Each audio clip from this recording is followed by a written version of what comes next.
Hello there, dear friends, and welcome once again to the Relaxed Fantasy Review. Today, we're diving into Monsters of the Multiverse one more time to finish off our discussion on the races within. And we're going to be looking at possibly, depending on who you ask, the coolest race in D&D, the Shadar-Kai. Shadar-Kai are elves from the Shadowfell, and they are effectively shadow elves. They are emos and goths, and they represent all of the angst of elves that were cursed by the goddess Lolth. And they aren't from the Underdark, they're actually from the Shadowfell itself, but many of them moved to the material plane to pursue their own destiny, getting away from their roots, and they still maintain the powers of the Shadowfell. We're going to get into those details here in a minute, but before we do, I'd like to let you know, Relaxed Fantasy Review has memberships. For just $1 a month, you get a couple things. First of all, you get a badge next to your name in the comments, letting folks know that you're a supporter, earning you my undying gratitude. But you also get early access to the videos. I upload episodes every other day, and I upload them a day early for members specifically. If that interests you, you can click the join button just below the video down there. If you can support, I would love that. That would be amazing.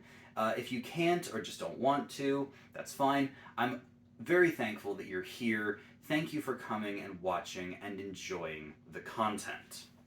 So we'll start off with the Shadar-Kai's size. They're medium-sized creatures, as most elves are. Medium-sized creatures just edge out their small counterparts. I give their size 10 out of 10. They also have your standard 30-foot walking speed. Nothing crazy about that. It's very normal. That's a 9 out of 10. And then they get the Blessing of the Raven Queen. This is their standout feature. This allows them to, proficiency bonus times per day, teleport up to 30 feet. Basically saying that they have the Misty Step spell, which is one of the best spells out there for maneuverability and utility. But the Blessing of the Raven Queen actually takes it a step further. You see, when they teleport, as long as they're 3rd level or higher, this is an ability they get at 3rd level, when they teleport, they immediately gain resistance to all damage until the start of their next turn. And they can do this proficiency bonus times per day. So imagine for a moment you're a level 5 Shadar-Kai, and you find yourself face to face with a particularly strong enemy who has managed to get you into a spot where you can't escape them by teleporting. Well, you could still use your Blessing of the Raven Queen teleport, and it says you can teleport up to 30 feet, but you could also teleport 5 feet and just kind of pop around them, appearing in different spots that is still within melee range.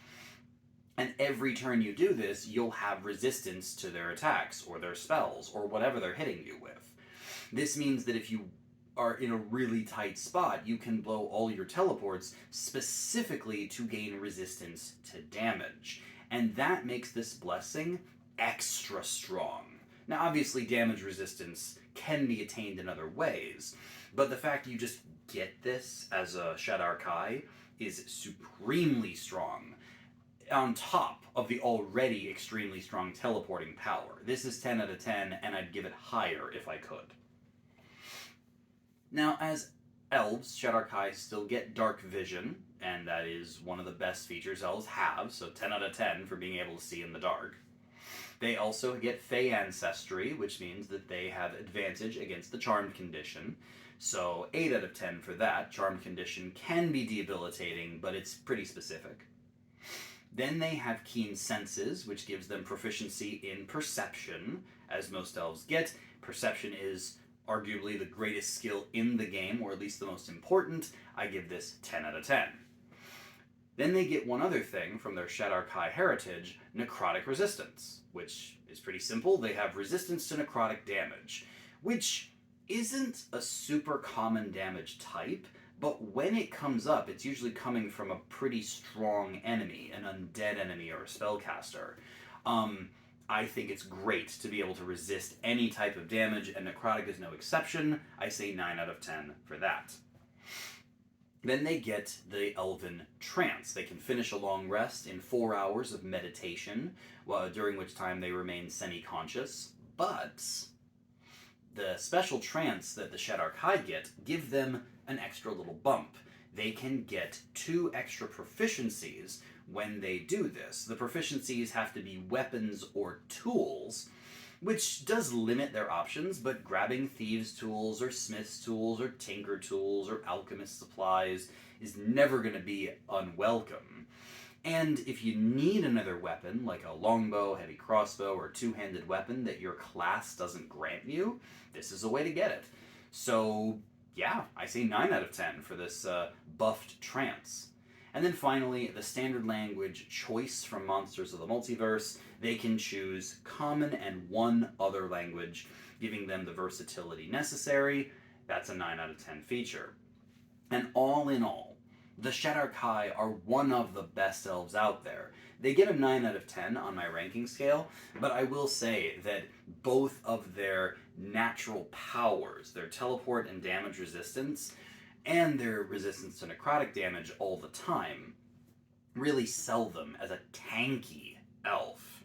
They get quite a bit of special power, and on top of all the already powerful elven features, the Shadar-Kai will not let you down. And their vibe and their dark, cool nature definitely can sell them as a fun character to play in game.